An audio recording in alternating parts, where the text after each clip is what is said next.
Welcome. It's art, it's music, it's life.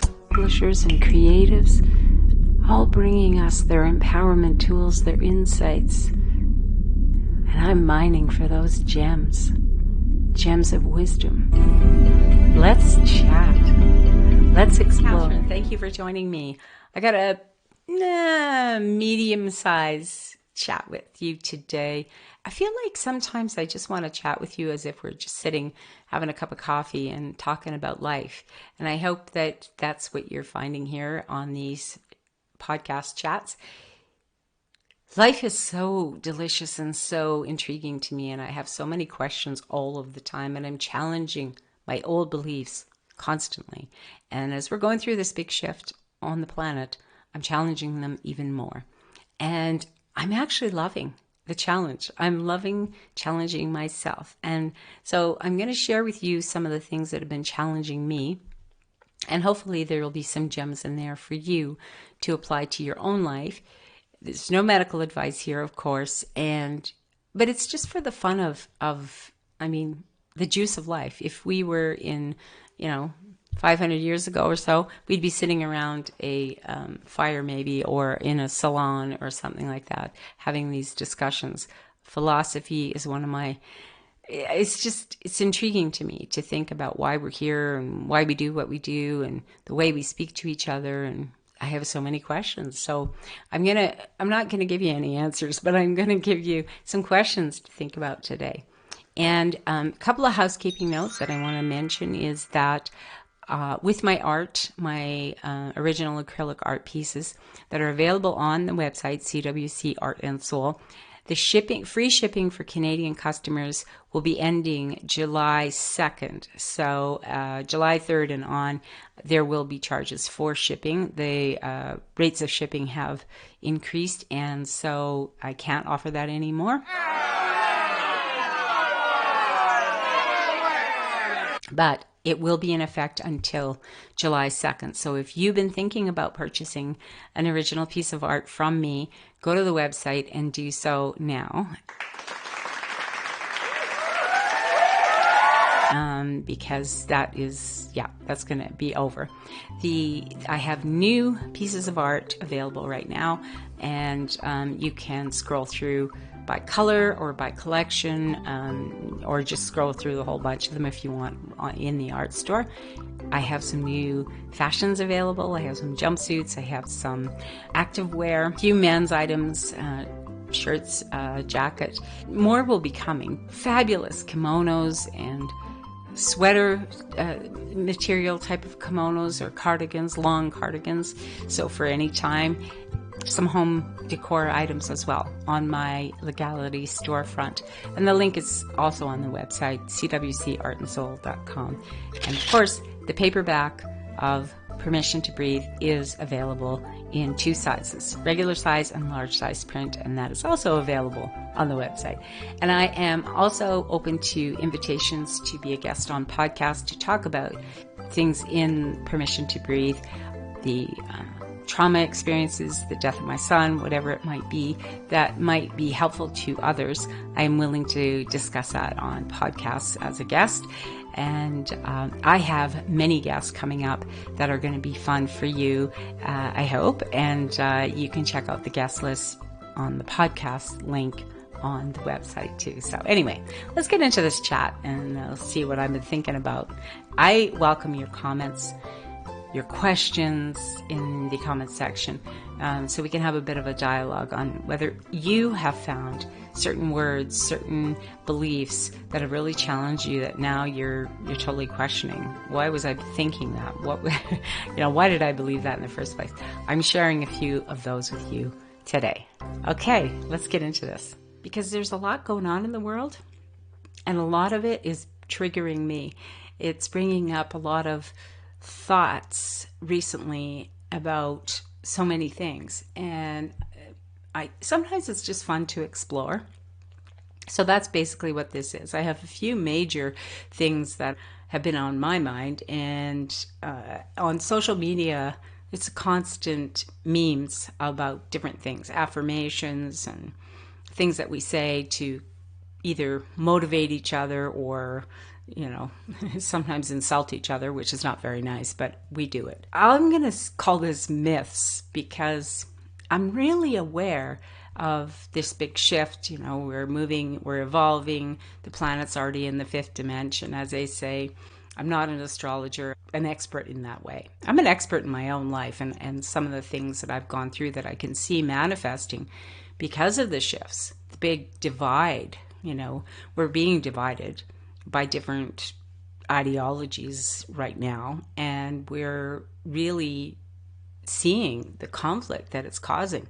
There's people who are living their lives happy, happy, joy, joy, and there's other people who are really struggling and overwhelmed with what's going on the earth. I think one of the reasons for the biggest part of this is the collapse of the patriarchy, which it is collapsing.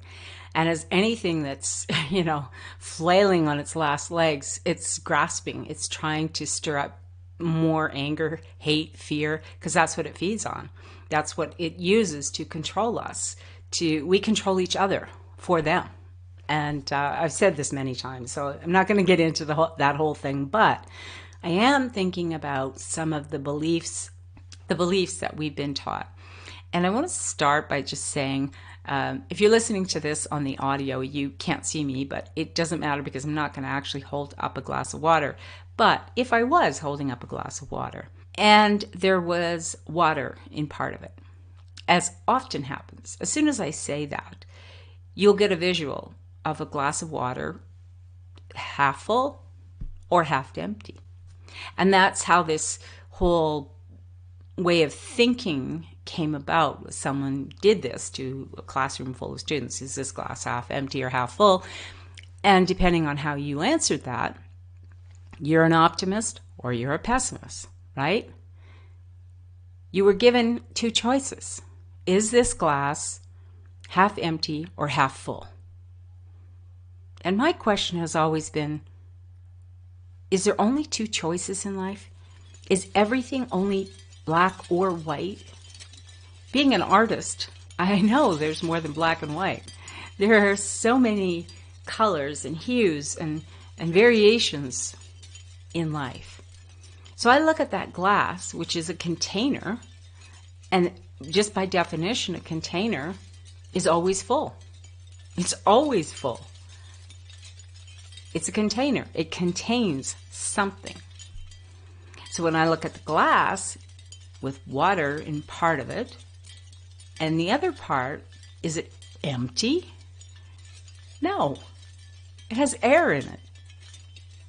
Then I think about, how is it that saying it's half full is an indication that we're optimistic, because being full, the more full we are, is more optimistic, that we have more. And at the same time, we're also told that having more is not a good thing. So we're an optimist if we say the glass is half full, and we're a pessimist if we say it's half empty.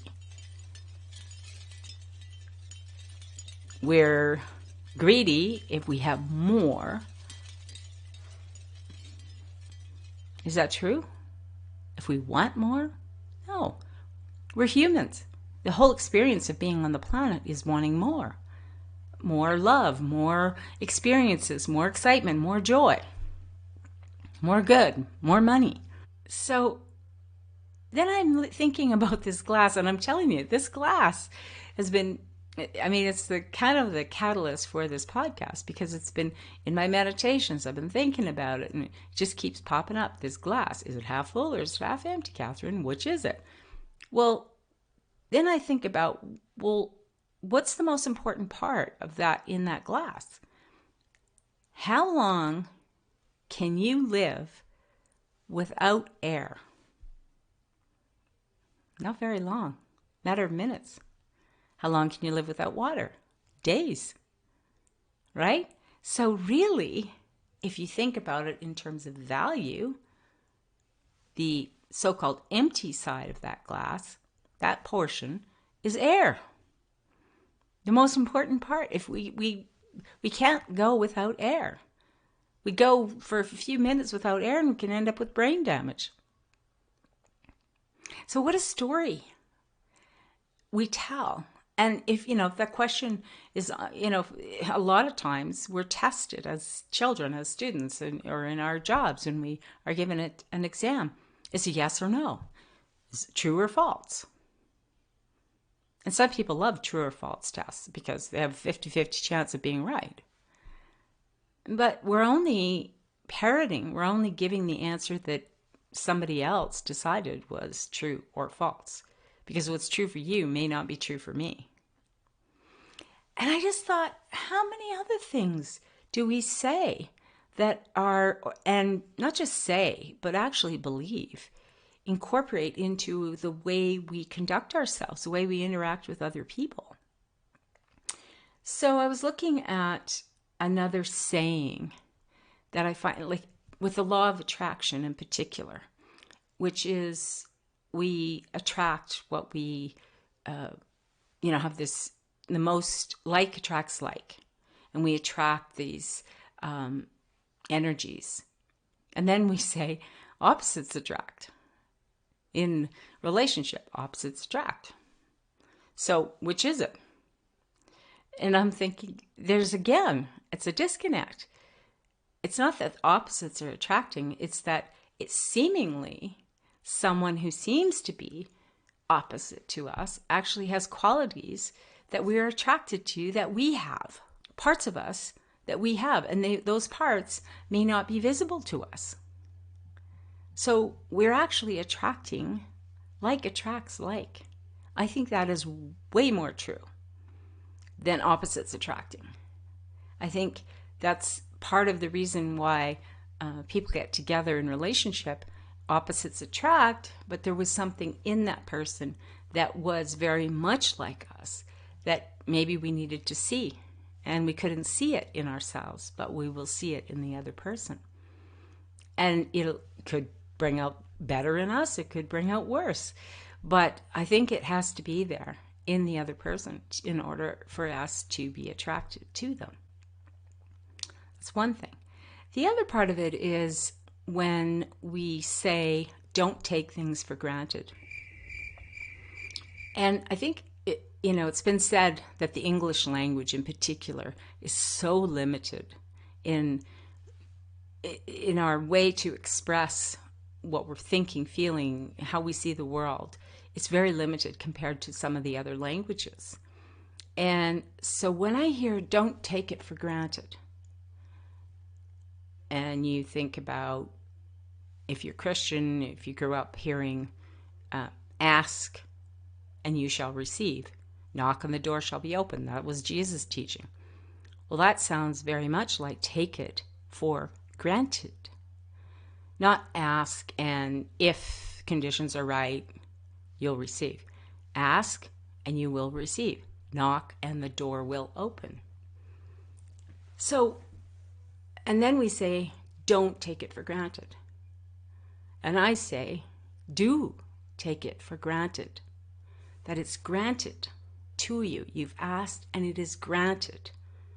Expect it. But don't take advantage, which is different than taking something for granted. If you take a person for granted, what we generally mean is we're taking advantage of them. We're assuming they're going to do for us. We're exploiting them. That's a different thing. Right? So there's words that we use loosely, but there's a subconscious, like we know something subconsciously that's different.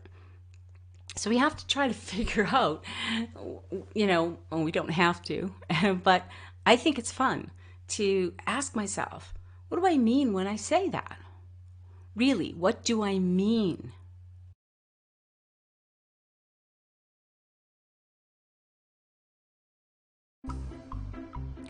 Thank you for joining me today. Thank you for subscribing or following, liking, and sharing the podcast. It helps me grow this channel and hopefully reaches more people with an empowering message. Visit the website for more information on how to be a guest, See the guest list and future shows and topics. And while you're there, I invite you to browse my acrylic art pieces on canvas and wood. They make an amazing home decor, high vibe art. And you'll also find the link to my storefront for luxurious women's fashions and home decor, created and designed by me with my art and manufactured in Montreal, Canada by Le Galeriste. And it is really amazing to have found them. They are environmentally conscious. They use a special dye that doesn't fade, and it's humanely manufactured. It is an awesome time to be on the planet and have these choices. So I invite you to explore and see if there is something there for you. Until next time, take care.